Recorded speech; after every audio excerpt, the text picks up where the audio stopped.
चरणदास जी महाराज की वाणी है। चरणदास जी महाराज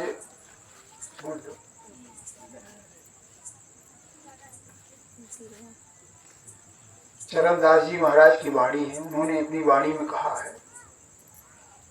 कि तप के बरस हजारों, सत्संगत घड़ी एक, तो भी सरवर न करे, सुखदेव किया विवेक। चरणदास जी महाराज के गुरु सुखदेव जी थे। कह रहे हैं मेरे गुरुदेव का फैसला है कि अगर कहीं संत महापुरुषों की थोड़ी देर के लिए सोबत मिल जाए तो 1000 वर्ष की तपस्या भी बराबरी नहीं कर पाएगी। मतलब सत्संग की महिमा बता रहे। और सत्संग की महिमा इस्लाम धर्म में भी, सिख धर्म में भी, ईसाई धर्म में भी, हिंदू धर्म में भी बताई गई। इस्लाम धर्म में सत्संग को मिलाद कहा है। सिख धर्म में सत्संग को दीवान कहा है। ईसाई धर्म में सत्संग को मीटिंग कहा है। और हिंदू धर्म में सत्संग कहा। और ये सत्संग जब मिलता है तो ये हमारी मर्जी से नहीं मिलता। सत्संग मिलने का मतलब होता है परमात्मा की कृपा। और हर चीज हमारी मर्जी से प्रयास करने पर मिल सकता है, लेकिन सत्संग मात्र परमात्मा की मर्जी से मिलता। रामायण में गोस्वामी तुलसीदास जी ने कहा है, जब द्रवय दीन दयाल राघव साध संगत पाइए। कहते हैं जब परमात्मा की बहुत बड़ी असीम कृपा होती है तब जाकर के हमें सत्संग मिलता है। अगर जब कभी सत्संग का संदेशा मिल जाए कि आज हमारे गांव में अमुक जगह पर सत्संग होने जा रहा है, तो मेरे गुरुदेव कहा करते थे कि सभी महापुरुष कहते हैं कि 100 काम छोड़ करके सत्संग में आओ, 1000 काम छोड़ करके भजन करो। लेकिन मेरे गुरुदेव कहा करते थे कि मैं कहता हूं कि 1000 काम छोड़ करके सत्संग में आइए, क्योंकि सत्संग अभी चरणदास जी बता रहे हैं ना, कहते तप के बरस 1000 हो, सत्संगत घड़ी एक, तो भी सरवर ना करे, सुखदेव किया विवेक। बहुत बड़ी महिमा सत्संग की। सभी धर्मों के महापुरुषों ने इसे स्वीकार किया है। सत्संग वो खजाना है। अगर किसी ने सत्संग में आकर के सत्संग की गंगा में डुबकी लगा लिया तो उसके सारे काम बन गए, उसका जीवन सफल हो गया। क्योंकि सत्संग से ही हमें ये पता चलता है कि हम कौन हैं, कहां से आए हैं, जाना कहां है, करना क्या है, हमारा उद्देश्य क्या है, हम किस लिए आए। ये जो इंसानी जमा मिला है तो सिर्फ बाल बच्चे पैदा करने के लिए, मकान दुकान बनाने के लिए, ऐसो इशरत करने के लिए नहीं मिला। ये जो मनुष्य का चोला मिला हुआ है, ये जो मनुष्य का चोला मिला हुआ है, बहुत बड़े घनघोर संकट से छुटकारा पाने के लिए मिला हुआ है। इसलिए कहा गया है, बड़े भाग पायु सत्संग, बड़े भाग मानुष तन पावा, असुर दुर्लभ सद ग्रंथ गावा। ये मात्र इसीलिए मिला हुआ है मनुष्य जन्म। इसका असली उद्देश्य क्या है? कि मौत के दुख से छुटकारा पाने का इस शरीर के अंदर नुक्ता रखा हुआ है। और ये पता कहां से चलेगा? जब हम किसी संत महापुरुष की सोबत में जाएंगे, यानी सत्संग में जाएंगे, तब जाकर के हमें ज्ञान होगा कि आखिर इस हमारी जिंदगी की असलियत का लक्ष्य क्या है, हमारा उद्देश्य क्या है। हम इतने अपने उद्देश्य बना डाले हैं, इतना उद्देश्य बना डाले हैं, मकान ऐसा होना चाहिए, दुकान ऐसी होनी चाहिए, घर गृहस्थी का इंतजाम ऐसा होना चाहिए, और हमारा मकान ऐसा हो जाना चाहिए कि गांव में और किसी का न। इतने उद्देश्य बना डाले, हम अपने बच्चों को नोट छापने की मशीन बना डाले, इतने उद्देश्य बना लिए हैं। मेरे कहने का मतलब ये नहीं कि लड़कों बच्चों को पढ़ाना लिखाना नहीं है, पढ़ाना लिखाना सब कुछ करना है, लेकिन सबसे ज्यादा पढ़ाई लिखाई से भी ज्यादा अच्छे संस्कार भी देना। अच्छे संस्कार, अच्छे संस्कार कौन से? कुछ भाव भक्ति के, प्रेम के, समाज के प्रेम के भी संस्कार देना। साथ साथ जब हम आज बच्चों का जन्म दिवस मनाते हैं तो उस दिन केक काटते हैं, टॉफी बांटते हैं, बच्चे के लिए कपड़े लत्ते देते, कोई तमंचा देता है, कोई बंदूक देता है नकली वाली, कोई कुछ देता है, कोई कुछ देता है। लेकिन ये जन्म दिवस मनाने का मतलब ये है कि हम अपने बच्चों को शुभ संस्कार भी दें, शुभ संस्कार, अच्छे संस्कार, ताकि आगे बच्चा तरक्की करे। अब तो बंदूक का प्रचलन कम हो गया, नहीं तो बच्चे के जन्म दिवस में बंदूक दिया जाता था, और इस क्षेत्र में सबसे ज्यादा गोली ही चलाना सिखाना। ये अगर कोई कहे कि ऐसा ये अपने आप सीख गए हैं, ऐसा नहीं है। हमने कुछ ऐसे संस्कार दिए और आगे चल के कुछ ऐसी सोबत मिल गई, संगत मिल गई, क्योंकि संगत से ही, संगत से गुण होते हैं, संगत से गुण जाए। बांस फांस और मिश्री दोनों एक ही भाव विकास। संगत वो चीज है, जिस तरीके की संगत हम करेंगे उसी तरीके का रंग हमें चढ़ेगा। जैसी संगत ऐसी बरकत। आज हम शराबी जो बने हैं अपने आप नहीं बन गए,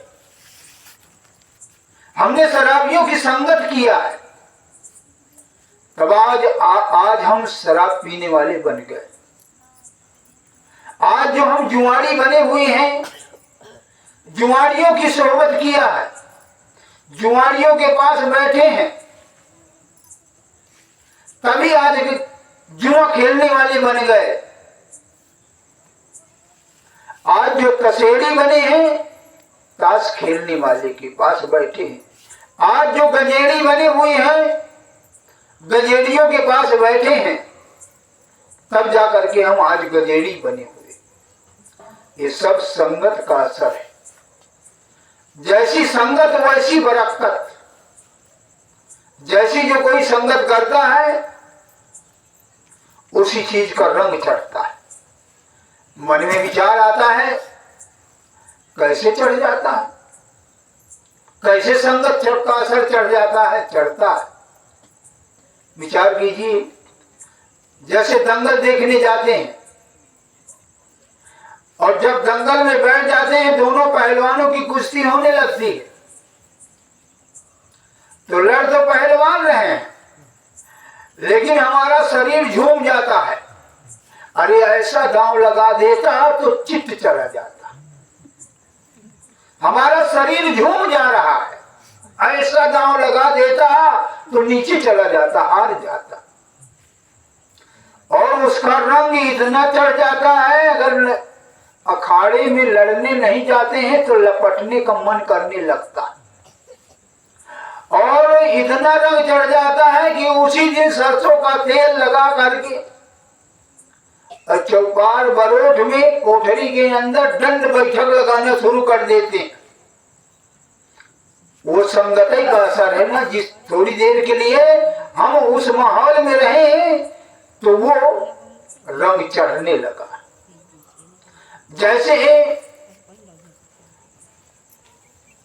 जब शादी होती है तो लावा भुजाने जाते हैं, और वहां जब बैंड बजता है, डीजे बजता है, तो वहां नाचने का माहौल बन जाता है। और जिसे नाचना भी नहीं आता है उसके भी पैर थिरकने लग जाते। मैं आपको बताऊं, मैं ससुराल गया था, साले की शादी हो रही थी, तो मुझे जबरदस्ती ले गए पकड़ के।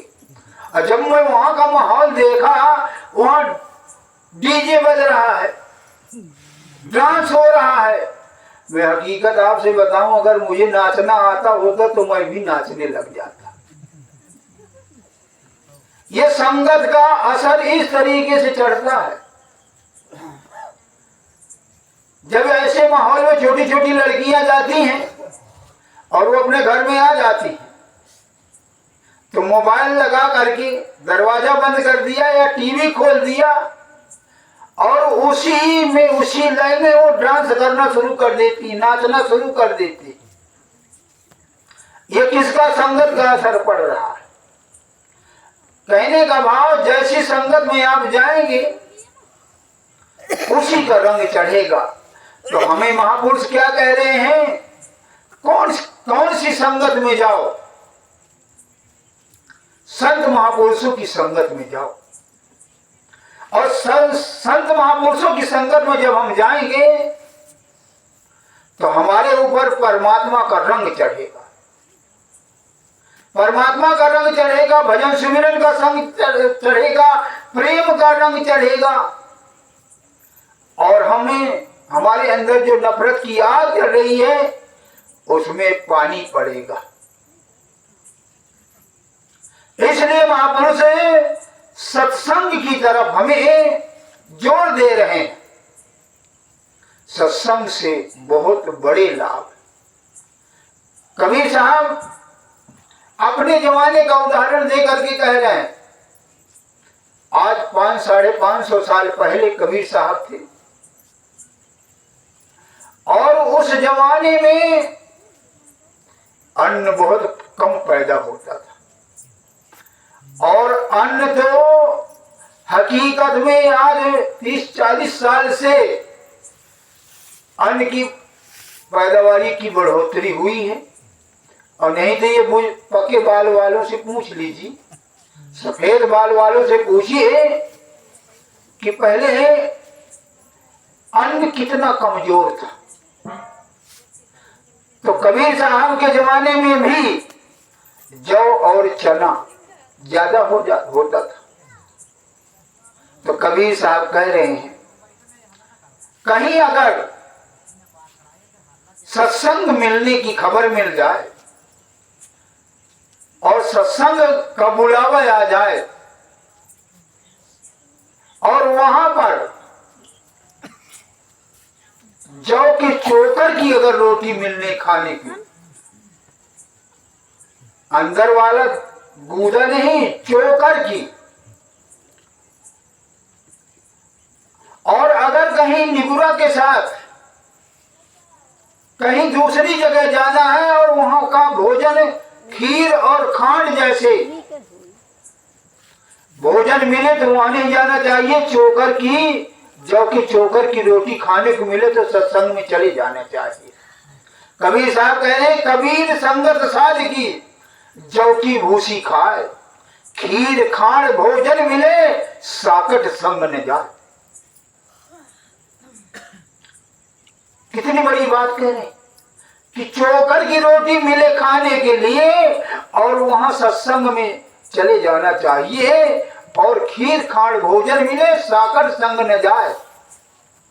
क्योंकि जब हम महापुरुषों के सोबत में जाएंगे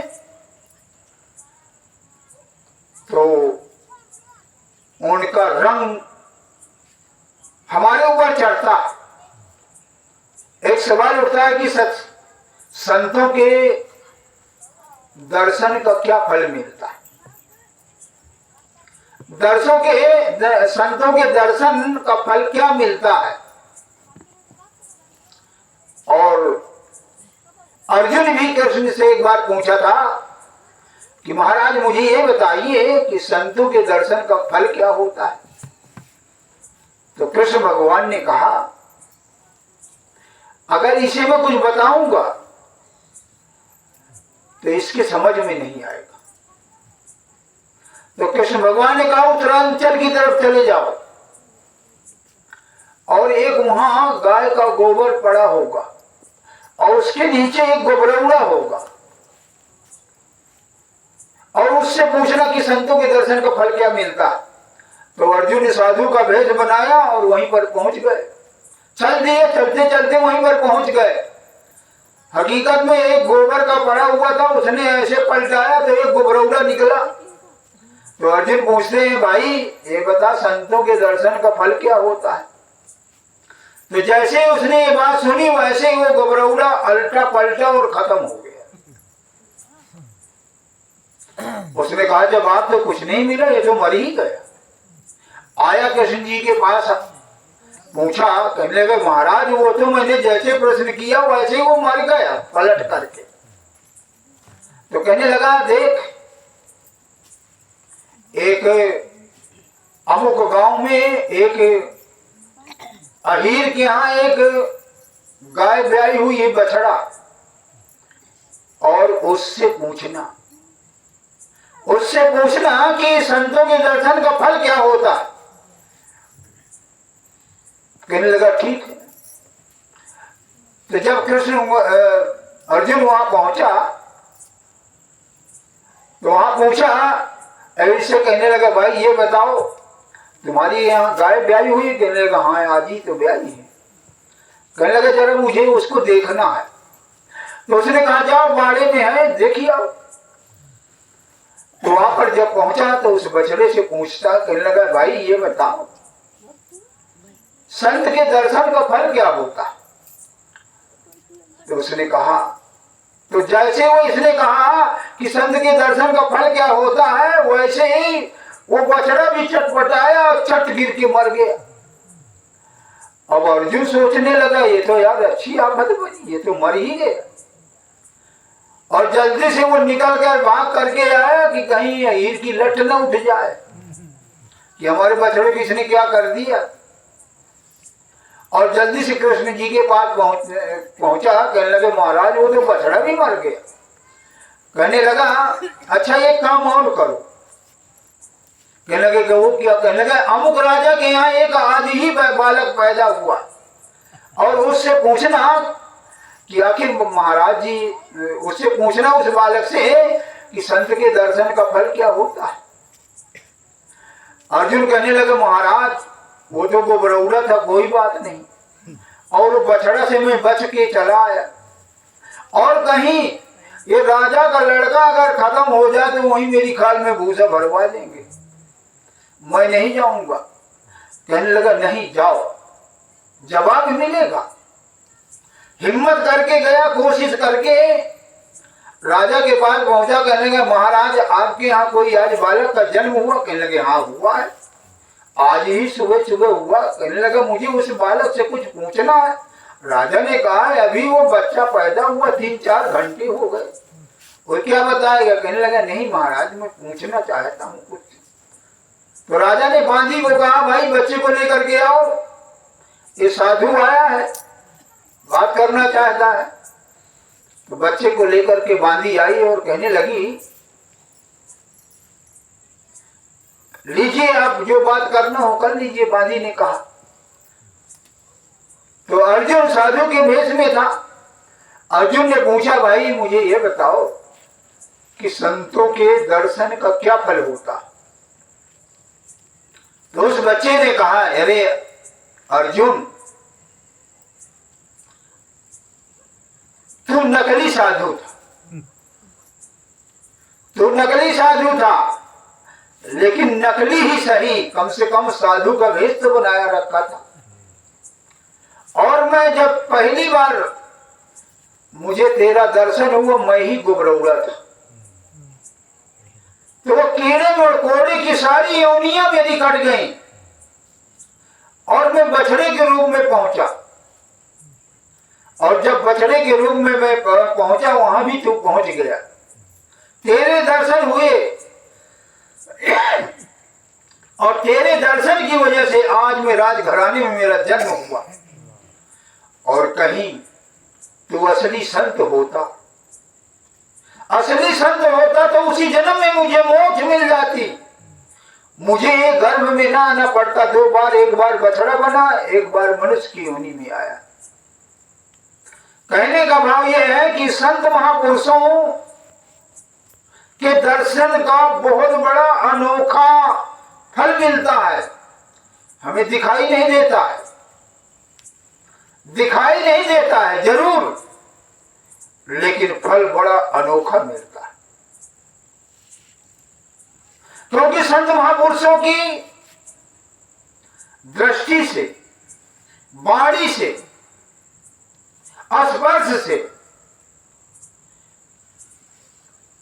अमोघ शक्तियों के फव्वारे निकलते और वो हम तक पहुंचते, हम तक पहुंचते हैं उनकी आंखों से। आंखों से आपने सुना होगा गंधारी का वाक्य। दुर्योधन को कहा था गंधारी ने कि आज मैं अपनी आंख की पट्टी खोलूंगी और तुम निर्वस्त्र मेरे सामने से गुजर जाना, तो तेरा शरीर वज्र का हो जाएगा, कोई मारने वाला नहीं मिलेगा। लेकिन जब ऐसा होने वाला था तो दुर्योधन को कहा गया था, मां दुर्योधन, तू अपनी मां के सामने नंगा निकले। इस वजह से उसने गुप्तांगों में केले के पत्ते लगा लिया। केले के पत्ते लगाने की वजह से गुप्तांगों में वही जगह बाकी रह गई, और नहीं तो सारा शरीर वज्र का हो गया। और जब दुर्योधन मारा गया तो वही गुप्तांगों में गदा के वार हुए हैं, तभी जाकर के मरा। कहने का भाव, आंखों के द्वारा वो वज्र का शरीर हो गया। कपिल मुनि ने राजा सगर के 60,000 पुत्रों को आंखों के द्वारा भस्म कर दिया। आंखों के द्वारा शक्ति काम किया। वाणी से आपने सुना होगा कि संत महापुरुष, देवी देवता वाणी के द्वारा शराब भी दे देते हैं, आशीर्वाद भी दे देते। वाणी तो ही काम करती है। सुनो है ना कि फलाने ने शराब दे दिया, भस्मासुर ने वरदान दे दिया भस्मासुर को, शंकर जी ने। वाणी के द्वारा वो ताकत पहुंच गई ना। इसी तरह स्पर्श के द्वारा भी जब हमें संत महापुरुषों के पैर छूते हैं, तो महापुरुषों ने भारत में पैर छूने का प्राविधान बनाया है, स्पर्श का जरिया। विदेशों में स्पर्श का जरिया क्या होता था, हमारे गुरुदेव जाया करते थे अमेरिका, जापान, इटली, विदेशों में जाते हैं तो वहां हाथ से स्पर्श करते थे। अपने भारत में अपने बड़े बुजुर्गों से के लिए पैर छूने के लिए बनाया। पैर छूने से कई फायदे ये होते कि हमारा अहंकार को चोट लगती, हमारा अहंकार कंट्रोल में होता है, और जैसे जैसे अहंकार कंट्रोल में होते हैं हमारे अंदर निर्मलता आती है। निर्मलता जैसे जैसे हमारे अंदर निर्मलता आती है वैसे वैसे हम निर्मल होते चले जाते। जैसे स्पर्श से रामचंद्र जी ने अहिल्या को पत्थर से और स्पर्श करके ही उद्धार किया है, छू दिया है और वो कटाक्ष हो गई है। भगवान राम ने जटायु को अपने हाथों में लेकर के स्पर्श करके और उसका उद्धार किया है। कहने का भाव, जब हम संत महापुरुषों के नजदीक जाते हैं तो उनके दृष्टि से, वाणी से आध्यात्मिक किरणें निकलती और वो किरणें हम तक पहुंच करके हमें बहुत संतोष मिलता है, ठंडक मिलती है। जैसे जब बादल घिर जाते हैं और हमें देख रहे हैं कि पश्चिम दिशा में बारिश हो रही है और वो हवा जब चलने लगी तो पानी बरसने की ठंडक हम तक पहुंचती है। इसी तरह महापुरुषों के वाणियों से, आंखों से, स्पर्श से हमें वो ताकत मिलती है, वो दया मेहर हम तक पहुंचती है। इसलिए महापुरुष कहते हैं कि संतों के दर्शन दरस परस मुख मंजन पाना। गोस्वामी तुलसीदास जी कह रहे हैं दरस परस मुख मंजन पाना। बहुत बार हम इसका अर्थ उल्टा लगाते हैं। उल्टा ये लगाते हैं कि गंगा मैया की आंखों से दर्शन कर लो और मुंह से पानी कुल्ला कर लो या पी लो या स्पर्श कर लो तो हमारा लाभ हो जाएगा। लेकिन ये बात महापुरुष गोस्वामी तुलसीदास जी के हैं दरस परस मुख मंजन पाना। आंखों से दर्शन, हाथों से स्पर्श और मुख मंजन यानी वाणियों से उनकी बात सुनना, तो वो ताकत हम तक पहुंचेगी और वो दया मेहर का काम करती। तो जब हम सत्संग में आते हैं और सत्संग जब हम श्रवण करते हैं तो हमें अपने असलियत का पता चलता है कि आखिर हम यहाँ इस संसार में क्यों आए। जब क्यों का नाम आता है तो क्यों का मतलब यही होता है कि यहाँ ऐश करने के लिए नहीं आए, यहाँ बहुत बड़ा काम बनाने के लिए आए। और वो काम क्या है? बहुत बड़ा दुख से छुटकारा पाने के लिए आए हैं। बहुत बड़ा दुख क्या है? मौत। मौत जब आती है तो बहुत बड़ी घनघोर पीड़ा होती है और जब वो दर्द होता है उसे कोई बचाने वाला नहीं होता, छुड़ाने वाला नहीं होता। और वो सब हमारे जैसे जैसे हमारे कर्म होंगे उसी हिसाब से हमारी मौत होगी। और इसके बाद जिस तरीके का हमने कर्म किया है वहीं पर हमारा फिर दोबारा जन्म होगा।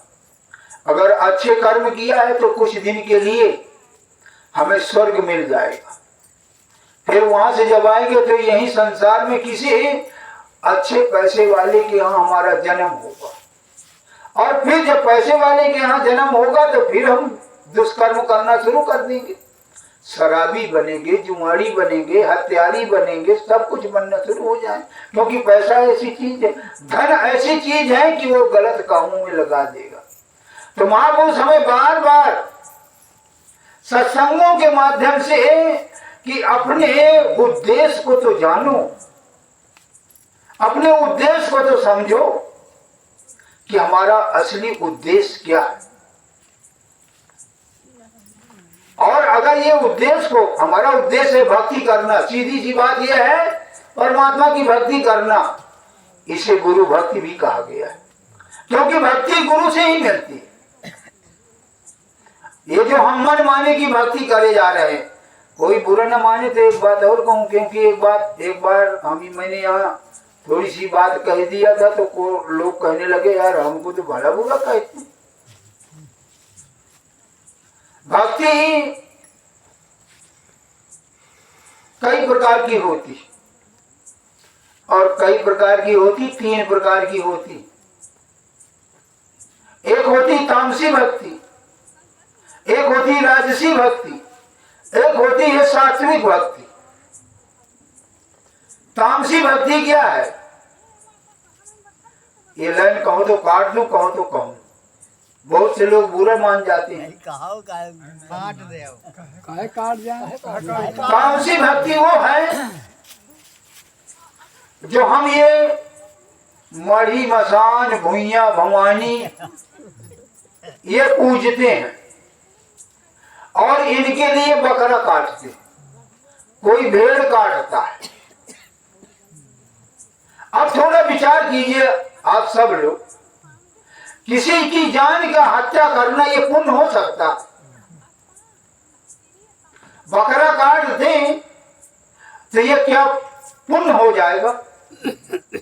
अगर ये पुण्य है तो फिर जानवरों को काटो, आदमियों को काटो। जब पुण्य है तो बड़े बड़े और लोगों को काटा जाए, इंसानों को काटा जाए तो और बड़ा पुण्य हो जाए। विचार करें, ये भक्ति हो सकती है। और जिनके लिए ये भक्ति की जाती है, ये सब संत महापुरुषों की भाषा में भूत हैं, भूत। ये जो हम जितनी भी भक्ति कर रहे हैं नौथिया ओझा बन करके, नौथिया ओझों से, एक नौथिया ओझा से और एक ज्योतिषी से बहुत सतर्क रहना। अगर सिर में दर्द होने लगा, इसका शिकार बहनें बहुत जल्दी होती। अगर बच्चे का सिर दर्द होने लगा तो कहीं फलाने नौतिया के यहाँ फूके दवा लाओ। अब जहां नौतिया के दरवाजे में पहुंच गए, पता है क्या कहेंगे? कुलपुज बेगरा है, चढ़ाना नहीं मिला है उसको। अब जहां ये बात गई तो बहने बिचारी हदसिया के कहेंगे अच्छा मैं छौना लगेगा, मैं कर दूंगी, ये ठीक होना जाना चाहिए। और जैसे ही ये काम शुरू हुआ तो ये समझ लेना वो पाप के भागी हम बन गए। ये जितने भी भूत, नौतिया ओझा जो होता है, तो ये नौतिया ओझा अगर बैठे हो बुरा न मानना, विचार कीजिए, एको कसर नहीं है। विचार कीजिए, अंदर अंदर खगुलत है। विचार कीजिए, ना तो मुझसे गुस्सा न होना। और अगर मैं कहता हूं, अगर तुम्हें बहुत बड़ा डर है ना, बहुत बड़ा डर है, आप सदगुरु की भक्ति में आ जाए और ये तुम्हारे चरण छूने के लिए तरसेंगे। और अगर नहीं, तुम्हारे में बहुत बड़ा तेज तर्राट देवता है तो भेज देना मेरे पास। मूठ के द्वारा, तंत्र के द्वारा, मंत्र के द्वारा आपको पता भी चल जाएगा कि हाँ ये सही है कि ये सही, ये सही है कि ये सही है। भ्रमित न हो, इसका फल बहुत बुरा भोगना पड़ेगा। नौतिया ओझा जो होता है ना, अपने पड़ोसी को इतना डरा के रखता है, इतना डरा के रखता है कि सबसे ज्यादा बहनें डर जाती हैं और बड़ी बड़ी आंख कर देगा। जब अबुआएगा, सुसुआएगा, हाथ ऐसे डालेगा, जानती नहीं है, पुका दूंगा, खून की उल्टी करवा दूंगा। और जैसे ये बात कही तो भैया इतनी बात सुनते ही सब पका जाते, डर जाते। इन भूतों को पूजना बंद कर दीजिए और नहीं इनको पूजने से सीधा नर्क मिलता है और सबसे पहले भूत की योनि में जाना पड़ता है। क्योंकि जिस घर में इनकी पूजा होती है, जो नौतिया होता है और जब मरता है तो सीधे भूत बनता है। फिर क्या कहते हैं, उसमें कोई नाती पोता तैयार हो जाता है और कहते हैं जब फिर अब मानने लगे अब गुरु बाबा आ गए, उसको गुरु बाबा कहते, बन गया भूत और कहते हैं गुरु बाबा। और फिर क्या कहते हैं, अरे गुरु बाबा चिलिम पीता था, गांजा पीता था, जरा एक चिलिम भर के दो और वो बढ़िया सुट्टा लगा देता है। कोई कहता है मेरा गुरु दारू पीता था, तो उसे एक पैक दारू का दे देते हैं।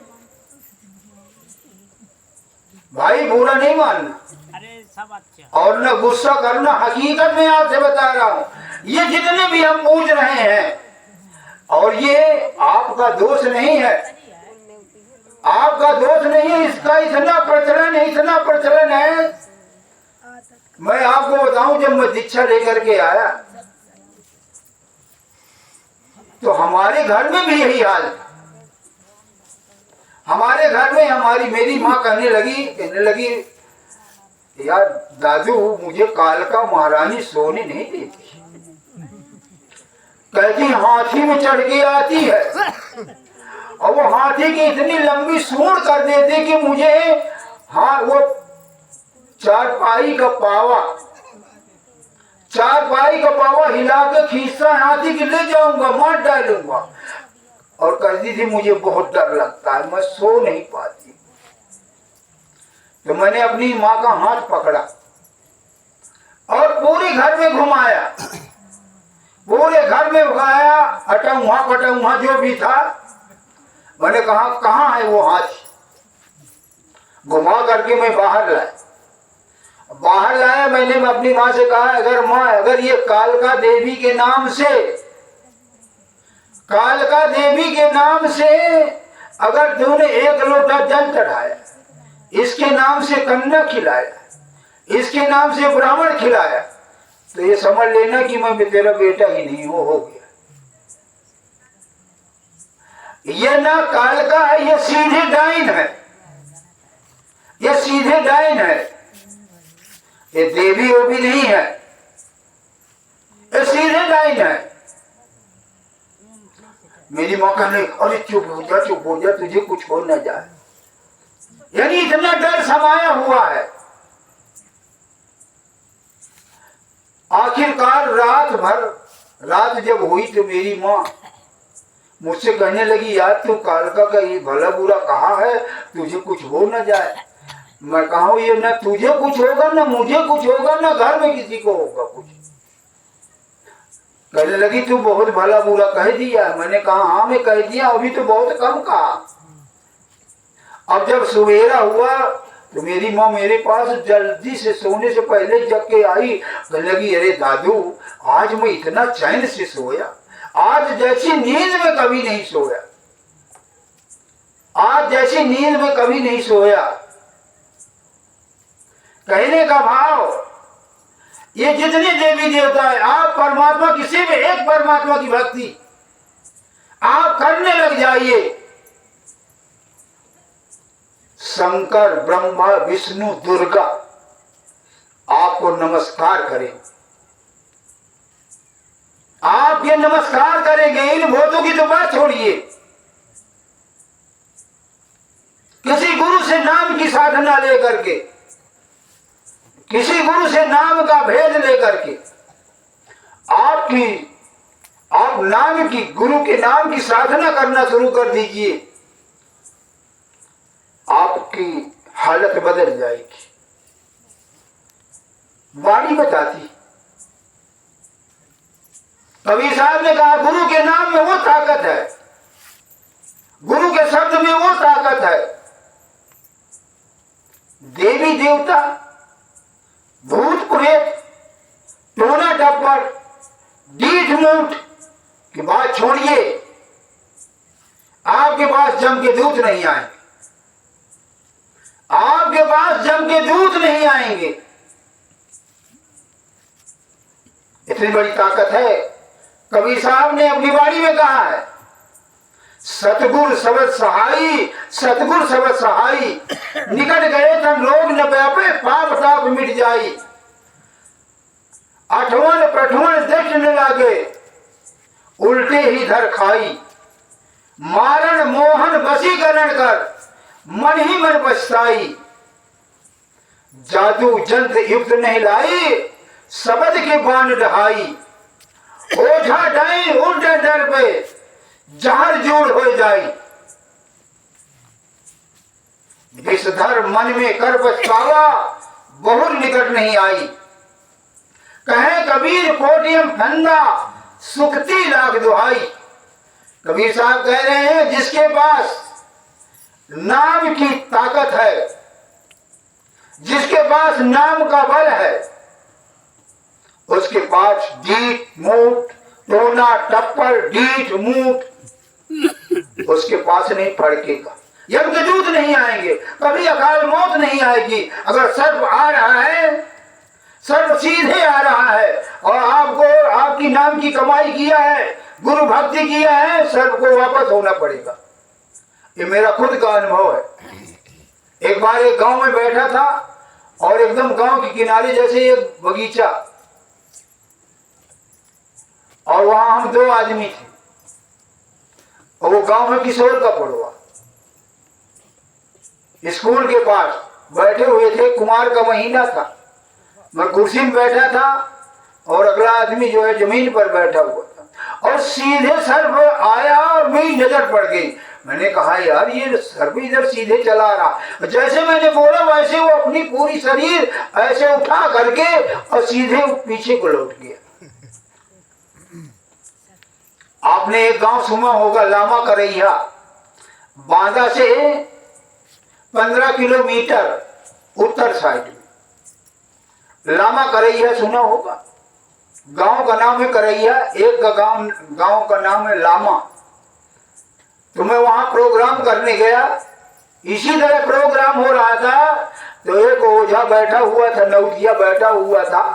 तो जिसके यहाँ सत्संग हो रहा था उसके पास आया, कहने लगा अगर मुझे एक नींबू मिल जाए ना, एक नींबू मिल जाए तो मैं इस बाबा को कला दिखा दूं। तो मेरे पास आया, कहने लगे महाराज जी वो एक नौतिया कहता है एक नींबू मुझे मिल जाए। तो मैंने उससे कहा यार कहीं से नींबू ढूंढ के दे उसे। तो उसने कहा मैं बांदा से 12 नींबू लाया था, 1 दर्जन। एक तो मैं शरबत में पी गया, 11 अभी भी रखे। मैंने कहा उसको 11 नींबू दे दे और कह दे कि यार बाबा को कला दिखा तो दे। तो वो गया उसके पास, कहने लगा भाई देख तू एक ही बात करता, मैं 11 नींबू ला रहा हूँ, जरूर बाबा को कला दिखा। तो जैसे वो नींबू लेने गया वैसे वो नवदिया चला गया, गायब हो गया। कहने का भाव ये है कबीर हमरे नाम बल, कहते नाम की जिसके पास ताकत है उसके पास यम के दूत नहीं आएंगे। मेरे गुरुदेव एक बार अमेरिका गए थे तो वहां एक औरत काली को सिद्ध कर लिया था। तो जब हमारे गुरु जब वहां पहुंचे सत्संग करने के लिए तो उसे एक घमंड था कि काली को मैंने सिद्ध किया। तो वो कहने लगी, हमारे गुरुदेव को कहने लगी तुझे इंडिया में बेवकूफ बनाने के लिए नहीं लोग मिले, भारत में यहाँ चला आया। तो मेरे गुरुदेव ने कहा जिस गडरिये की एक भेड़ गुम हो जाती है तो वहां ढूंढने के लिए वो विदेश भी पहुंच जाता। मेरी यहाँ भेड़े हैं। उनके कहने का भाव ये था कि मेरे लेखक यहाँ जीव है, उनको मैं सुनाने उनको मैं लेने आया। तो उस औरत ने कहा अपनी ताकत दिखा। तो मेरे गुरुदेव ने कहा सत्संग हो जाने दीजिए, इसके बाद जो भी बात करना है कर लीजिएगा। तो उस औरत ने कहा नहीं अपनी ताकत दिखा मुझे। काफी देर के बाद तो महाराज जी ने कहा अच्छा थोड़ी देर के लिए आंख बंद करके बैठ। आंख बंद करके वो नहीं बैठ रही थी। महाराज जी ने कहा अच्छा बैठ। अपनी थोड़ी सी तवज्जो दिया तो आंख बंद करके बैठ गई। और जैसे आंख बंद करके बैठी तो वही काली लेकर तलवार लेकर के उसी के गर्दन में मारने के लिए जा रही है और कह रही है जिसके पास तो मुझे भेज रहा है मैं भस्म हो जाऊंगी। मैं भस्म हो जाऊंगी। वही काली, क्योंकि नाम की ताकत है, और जिसके अंदर वो नाम की ताकत है, कहीं भी बियाबान जंगल में किसी तरीके की मुसीबत में फंस जाए, उसका बाल नहीं बांका होगा। कबीर हमरे नाम बल, जिसके अंदर नाम का महामंत्र मणि विषम व्याल के मेटत कठिन कुमंक भाल के, ये नाम की ताकत है। संत सदगुरुओं की नाम की ताकत है। ऐसे ही नहीं, संत सदगुरु गरजते रहते हैं, उनके अंदर नाम की ताकत है, वो परमात्मा की ताकत है। वो देवी देवता की ताकत को लेकर के नहीं घूमते हैं। प्यारे मेरे भाइयों, इनकी अगर आप पूजा कर रहे हैं बहुत बड़ा नुकसान होगा। देख लीजिए, ये कहीं भी नजर मार करके, रिश्तेदार हो, पड़ोसी हो, जिनके घर में इन देवी देवताओं की, इन भूतों की पूजा होती है, उनके घर में कभी रौनक नहीं होती। पुरान हो गया फिर नवा कर दो। उनके घर में रौनक नहीं होती है और कभी बरकत नहीं होती। चाहे नजर मार के देख, अंदर अंदर कुढ़ते रहते हैं और शोक चिंता में जले रहते हैं, चिंता में जले रहते हैं, ईर्ष्या से भरे हुए होते हैं इनकी भक्ति करने से। और जब अंत समय आएगा तो भूत की योनि में जाते हैं। ना कभी घर में रौनक होगी। कभी नजर मार के देखिएगा, कोई रिश्तेदार हो, नौतिया हो जा, और वहां जाकर कर देख लीजिएगा, वातावरण से पता चल जाएगा कि वहां का माहौल कैसा रहता है। अगर कोई गरीब है और सात्विक पना से रहता है, उसके घर में, उसके घर का भोजन स्वादिष्ट होगा, उसके घर में ऑटोमेटिक अच्छा लगेगा। तो ये भक्ति जो ये तामसी भक्ति करती, बकरा काटेंगे फिर प्रसादी भी बांटेंगे, कहेंगे ले सिन्नी, यही क्या करत कहेंगे ले सिन्नी ले लो। यानी अपना तो भ्रष्ट है, दूसरे को भी भ्रष्ट किए जा रहा है। ये जो मांस हम खाएंगे, सुनते तो है ना, पहले खाए वाने का मांस, अब कह रहे हो बड़े बड़े आशा। अगर हम किसी का मांस खा रहे हैं तो किसी न किसी दिन हमें अपना मांस खिलाना होगा। बहुत बुरा हाल होगा। अभी तो हमारे जीव के स्वाद में हमें ये सब बकवास लग रही है, जीव के स्वाद में बकवास लग रहा है। लेकिन जब इसका रिजल्ट आएगा और जब इसे भोगना पड़ेगा, तब जा करके पता चलेगा कि हमने कितनी बड़ी बड़ी गलतियां किया। दूसरी भक्ति होती है राजसी। राजसी भक्ति क्या होती है? हम अपने पिता को चारों धाम भेजा है, हम अपने पिता को चारों धाम भेजा है, यानी यहां लड़कों को भी अहंकार और जो गया है उसे भी अहंकार। मैं चारों धाम गया था, और जब वहां से आएंगे तो लोग छठुंदा छोड़ेंगे। अरे यार, वहां तो ऐसी नाव बनी थी, जब हम गंगा सागर में गए ऐसे नाव बनी थी कि उस नाव का मुंह दोनों तरफ था। मैं अपनी बचपन की बात बता रहा हूं। जब मैं बिल्कुल छोटा था तो मैं सयानों के बीच में ज्यादा बैठा करता था। तो एक आदमी चारों धाम गया था। वो जमाना तब था जब पैदल लोग जाया करते थे, और महीने 2 महीने में वापस आते थे, कोई वहीं रह जाते। तो वो जब अगहन के महीने में, पूस के महीने में जब कौड़ा जलता, तो जितने मोहल्ले के लोग आपस में पहले बड़ा प्रेम रहता था ना, तो सब इकट्ठा बैठा करते थे, तो वही छछुंदा छोड़ता था और कहा करता था बद्री नारायण में चंद्रमा इतनी बड़ी जैसे जौआ, इतनी बड़ी। और सब लोग मान लेते, क्योंकि वहां सब कोई तो पहुंच नहीं पाएगा, सब कोई जाएगा नहीं, तो उसकी बात है मानना। यार वहां से इतनी जौआ भर की चंद्रमा दिखाई देती, ये मेरी सुनी हुई बात है। तो जब जो ये राजसी भक्ति है, और फिर इस भक्ति से कहीं अहंकार छोड़ करके और कुछ नहीं होता, फिर आएंगे तो कहेगा 14 मन का भंडारा किया। अरे यार फलाने ने 14 मन का भंडारा किया, 14 मन का इतना बड़ा काम किया है, यानी वाह वाही वाह वाही वाह वाही वाह वाह वाह वाह वाह वाह। इससे भी और फल क्या लाए? अहंकार। उधर बच्चे कह रहे हैं, जगह जगह कह रहे हैं अपने पिताजी को चारों धाम भेजा है। उधर वो कहेगा मैं गया था, वहां फलानी नाव ऐसे बनी थी और ऐसी बस बनी थी कि तले नीचे भी बैठे थे लोग, ऊपर भी बैठे थे। ऐसी ऐसी बात बताएगा कि बस अहंकार की बू। और मिलना क्या? अगर सोचा कि तुम्हारे अंदर से काम, क्रोध, लोभ, मोह, अहंकार, ईर्षा, निंदा, चुगली में कुछ कंट्रोल आया है, तो कभी नहीं, कभी नहीं आया। न हमारे मन से काम गया, न क्रोध गया, न लोभ गया, न मोह गया, न ईर्षा गई, न निंदा गई, न चुगली गई। हम चारों धाम करके आए। विचार कीजिएगा, बुरा नहीं मानिएगा, विचार करें। यह है तामसी भक्ति, इसका रिजल्ट कुछ नहीं है।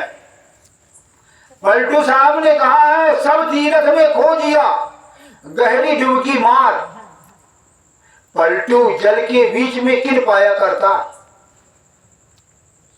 पलटू जी कहते हैं सब तीर्थ में खोज रहे हैं, कोई प्रयागराज में, कोई गंगा सागर में, कोई राम घाट में, कोई प्रयागराज में, कोई हरिद्वार में, कोई अमृतसर सरोवर में ढूंढ रहा है। लेकिन बहुत बार नहाए धोए, कभी मिला है परमात्मा? मिला है कभी? कभी नहीं मिला। अगर जब भी मिलेगा तो हमें अपने घट के अंदर मिलेगा, अपने घट के अंदर मिलेगा। और वो रास्ता कौन बताएगा? कोई संत सदगुरु बताएगा।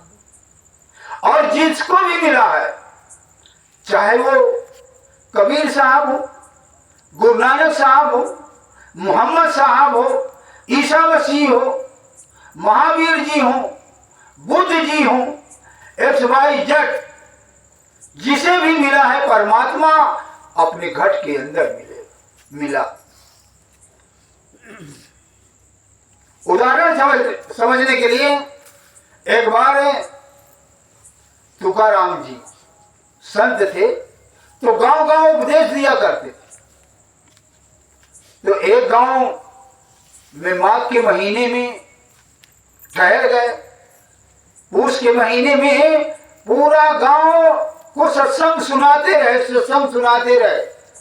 जब माघ लगा तो कहने लगे महाराज चलते हैं चारों धाम, गंगा सागर। कहने लगे आप भी चलो? कहने लगे नहीं, तुम जाओ। तो पूरे गांव के लोग कहने लगे अरे ये कैसे महात्मा है, बताओ, तीर्थों के लिए मना कर रहा है, तीर्थ नहीं जा रहा, कैसे महात्मा है? तो तुकाराम कहने लगे आप कब जा रहे? कहने लगे कब जा रहे? कहने लगे अच्छा तो ये बताओ, मैं तो नहीं जा रहा हूं, लेकिन मेरी एक लौकी है, उसे लेते जाना और जहां जहां जाना वहां उसको भी दर्शन कराना, नहलाना। कहने लगे चलो तुम नहीं जा रहे हो, तुम्हारी लौकी से।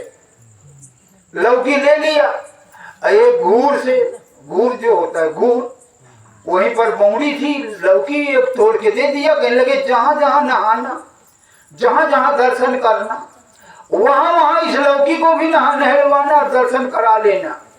कह लगे ठीक। अब वो लौकी को लेके चल दिए, जहां वो स्नान करे तो लौकी को डिपो दे, जिस मंदिर में दर्शन करे तो लौकी को ऐसे दिखा दे, दर्शन कर ले। एक महीना बाद वापस आए तो पूरे गांव के लोग जो है बारी बारी से कहते हैं यार चारों धाम का पूजा तुम करो। तो सभी जो है ना, कोई 5 कुंटल का, कोई 10 मन का, कोई 5 मन का अपना कर रहे थे। सबने कर डाला तो तुकाराम के पास आए, कहने लगे महाराज आपकी लौकी भी चारों धाम करके आई है और तुम्हें भी पूजा करना चाहिए। कहने लगे हाँ हम तो फकीर फोकड़ा हैं, लेकिन चलो तुम नहीं मानते हो तो फिर चलो कुछ जो बनेगा हो जाएगा। तो अमुक दिन तय हो गया, फला दिन तय हो गया कि उस दिन महाराज जी का भंडारा होना है।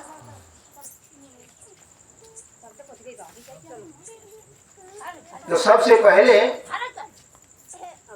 अरे अगर जाना है तो चली जाओ।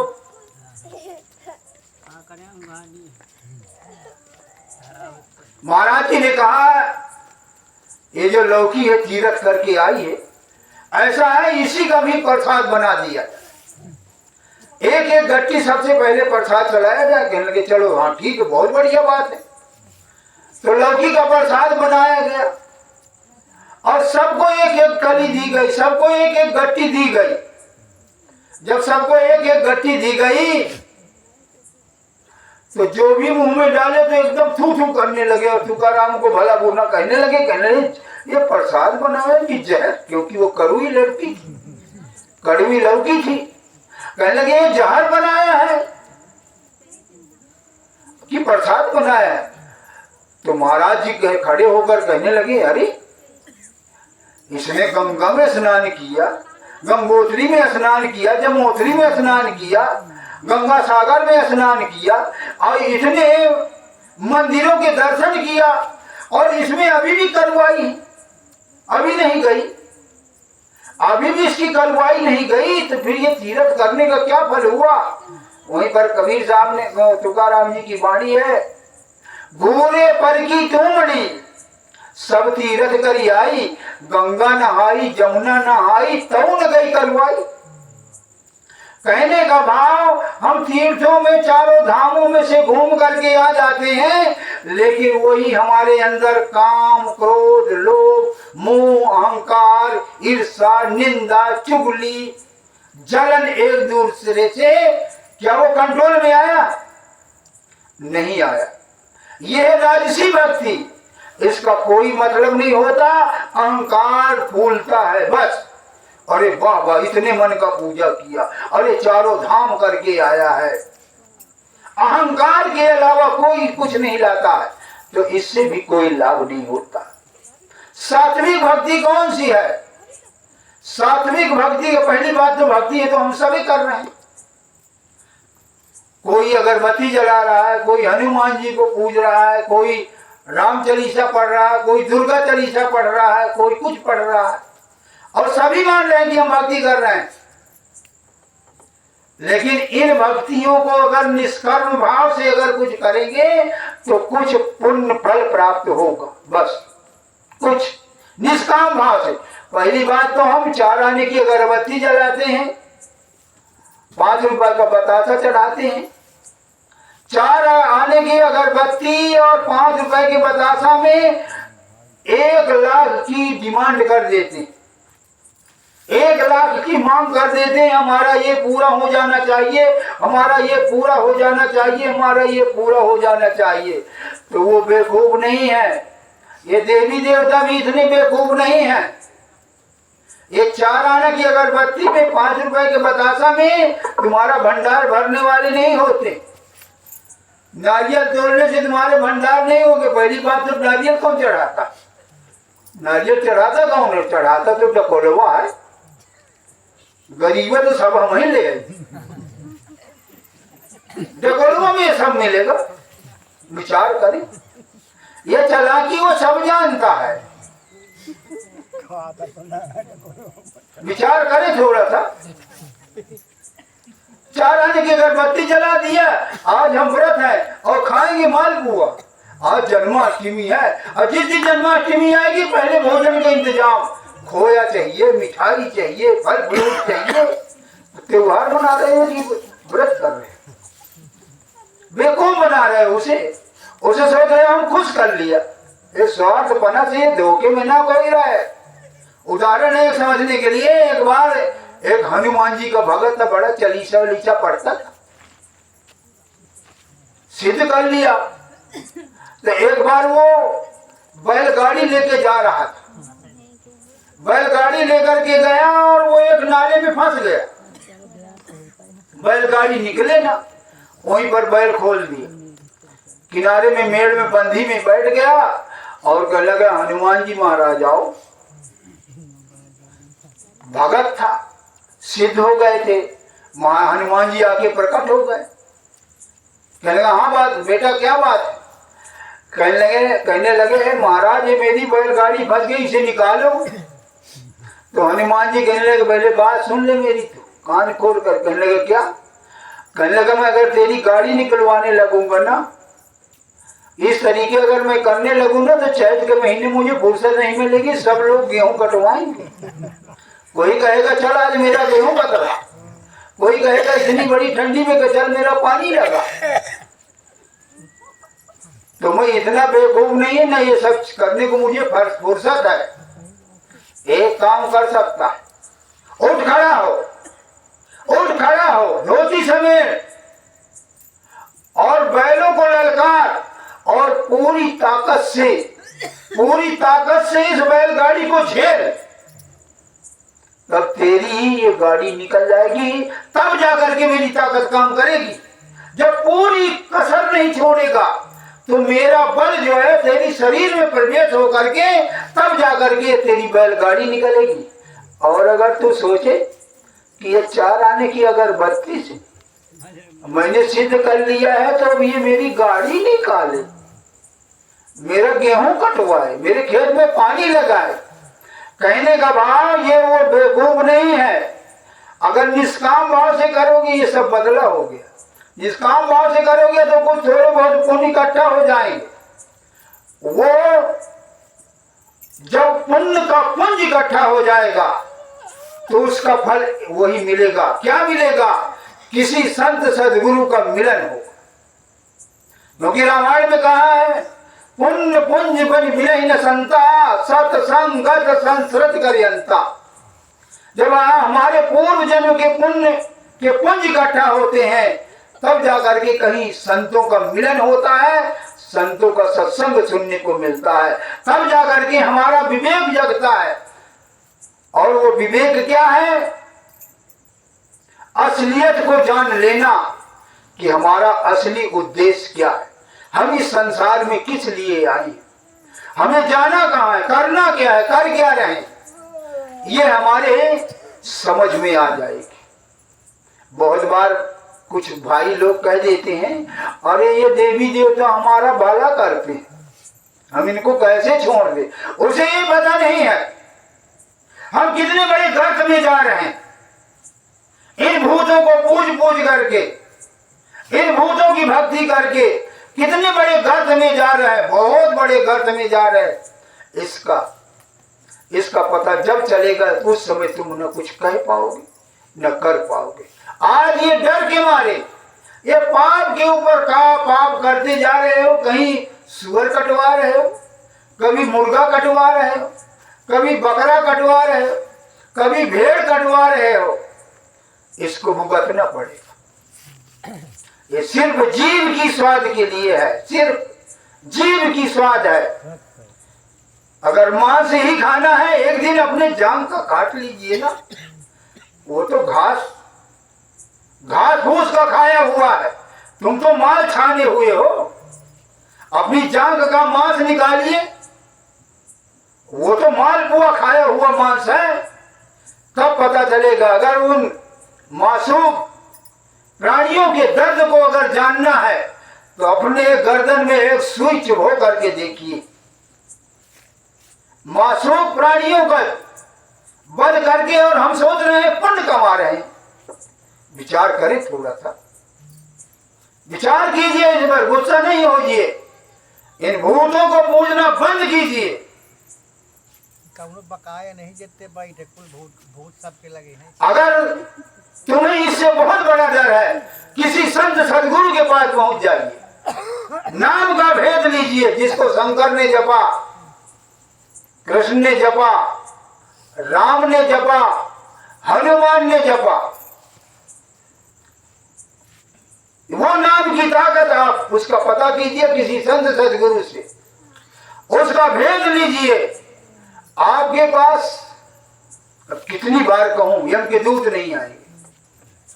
करके देखे ना, जितना इसमें दिल लगा रहे हो, जितना इसमें जीव के स्वाद के चक्कर में जितना इसमें दिल लगा रहे हो, कहीं परमात्मा की भक्ति तो करके देख लीजिए। उस भक्ति को दुर्गा ने किया, शंकर ने किया, ब्रह्मा ने किया, विष्णु ने किया, राम ने किया, कृष्ण ने किया। भगवान तो कहे जाते हैं ना, गुरु के लिए क्यों भेजा गया? राम ने गुरु किया, कृष्ण ने गुरु किया। जब वो स्वयं साक्षात भगवान थे तो गुरु के पास जाने की क्या जरूरत थी? गुरु भक्ति ऐसी वैसी चीज नहीं है। गुरु भक्ति में बहुत बड़ी ताकत है। गुरु भक्त यही वंश में, जिस वंश में गुरु भक्त पैदा हो जाता है, वो घर कई पीढ़ियां कर जाती है। गुरु भक्त यही वंश में सो कुल परम पुनीत, लक्ष्मी पत तर जात है, देव पितर सहमी। उसके कुल के अगर पितृ लोक में चले गए, पितृ देव बने हुए, उनका भी तरण तारण हो जाएगा। शंकर जी खुद कह रहे हैं, जिसके कुल के गुरु भक्त हो गया, उसके माँ बाप धन, उसका हृदय धन, उसका खून धन, वो गांव धन। कह रहे हैं, शंकर जी कह रहे हैं, धन्य धन्य माता पिता, धन्य हृदय अनुराग, और धन्य ग्राम वो जानिए जहाँ जन्मे गुरु भक्त। कहते वो गांव धन हो गया जहां गुरु भक्ति का जन्म हो गया। शंकर जी की वाणी है। कबीर साहब कह रहे हैं, गुरु भक्त जय वंश में सोकुल परम पुनीत, लक्ष्मी पद कर जात हैं, देव पितर सहमी। गुरु भक्ति ऐसे वैसे नहीं है। गुरु भक्ति, गुरु का नाम जो है, शंकर ने जपा, ब्रह्मा ने जपा, विष्णु ने जपा, राम ने जपा, कृष्ण ने जपा। उस मंत्र में इसलिए कहा, महामंत्र मणि मिसम व्याल के मेटत कठिन कुमंक भाल। करके कोई देखे, ऐसे नहीं महापुरुषों ने लिख दिया। इसलिए महापुरुष कहते हैं, ये जो हम ऐसे काम करते हैं, पता क्यों? हमारा दोष नहीं है, कोई बुरा न मानिए, इसमें दोष भी नहीं है। ये काल निरंजन का काम है। काल निरंजन का एजेंट है मन। और मन, बुद्धि, चित्त, अहंकार, ये हमें गर्त में मिला देते। मन, बुद्धि, चित्त, अहंकार। मन क्या करता है? मन का काम है भ्रमित करना। मन का काम है भ्रमित करना। कभी कभी हम भ्रम में पड़ जाते हैं ना, किसी भी काम के लिए, अच्छा या बुरा, भ्रम में पड़ जाते हैं। यार ऐसा करेंगे तो ऐसा ना हो जाए, ऐसा करेंगे तो ऐसा ना हो जाएगा। मन का काम है भ्रमित करना, और चित्त का काम है योजना बनाना, चेता लाना, ख्याल करना। ये है ये मन का दूसरा नाम। चित्त जो है ख्याल करता है, अरे इमली में जलेबी है, इमली में जलेबी फरी हुई है। मन ने भ्रमित किया और चित्त ने योजना बनाया। हाँ, मन इमली में जलेबी है और बुद्धि उसे पक्का कर दिया, फैसला कर दिया नहीं है, इमली में जलेबी है, पक्का है, बुद्धि उसको पक्का कर दिया, अहंकार भूल गया। हाँ यार बिल्कुल सही बात है। ये मन बुद्धि चित्त अहंकार जो है हमें योजना बना बना करके कभी ये चारों धाम घुमाएंगे, कभी ये भूत पुजवाएंगे, कभी ये हमें कहीं भ्रमित करेंगे, कहीं कहीं भ्रमित करेंगे और हम इनके जाल में फंस जाते हैं और सीधे 84 के चक्कर में हम पड़ जाते हैं।